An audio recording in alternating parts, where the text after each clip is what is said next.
નમસ્કાર દર્શક મિત્રો, જીટીએન ન્યૂઝમાં આપનું હાર્દિક સ્વાગત છે। ગોધરા તાલુકાના ચંચોપા ખાતે નિર્માણાધીન મેડિકલ કોલેજમાં એક દર્દનાક અકસ્માત સામે આવ્યો છે। ત્રીજા માળે લેન્ટરની કામગીરી દરમિયાન સેફટી સાધનોના અભાવે એક મજૂરનું મોત નીપજ્યું છે।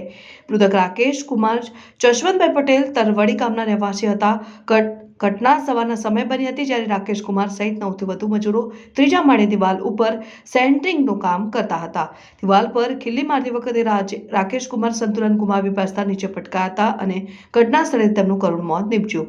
મૃતકના પરિવારજનોએ આક્ષેપ કર્યો છે કે કોન્ટ્રાક્ટરે મજૂરોને પણ કોઈપણ પ્રકારના સેફટી સાધનો પૂરા પાડ્યા ન હતા।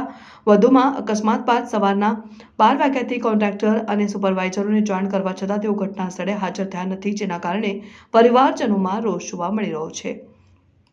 માત્ર 7 વર્ષ પહેલા લગ્ન કરનાર રાકેશ કુમાર 2 નાના બાળકોના પિતા છે। હવે પરિવારજનો ન્યાય માટે માંગણી કરી રહ્યા છે। પોલીસે ઘટના સ્થળે પહોંચી મૃતદેહનો કબજો લઈ ગોધરા સિવિલ હોસ્પિટલ ખસેડ્યો છે। આ ઘટના સલામતી માપદંડોની અવગણના અને મજૂર સુરક્ષાના મુદ્દાને ઉજાગર કરે છે। હવે સાહેબ આમાં બનાવ એવો બને છે કે ચંચોપા મેડિકલ કોલેજમાં અમારો ભત્રીજો કામ કરવા માટે ગયો હતો મજૂરી માટે। ત્યાં 11 સાડા 11ના સમયમાં આ સ્થળ ઉપર કઈ દિવાલના લિંટર ઠોકતા દિવાલ તૂટી પડતા બીજા માળ ઉપર ઝીલાયા અને ત્યાં આ ઘટના બની છે।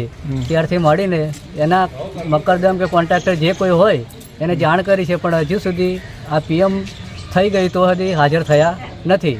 તો એના બાળક માટે કે એની બૈરી માટે કંઈ સુવિધા કરવી પડશે ને, એ અમે માંગ કરીએ છીએ।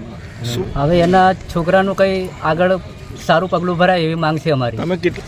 11 સાડા 11 આ બનાવ બન્યો છે, ત્યારથી પછી એમના 12ના સમયમાં ફોન કરેલ છે, ત્યાર સુધી હજુ સુધી એનો કોન્ટ્રાક્ટર હાજર નથી।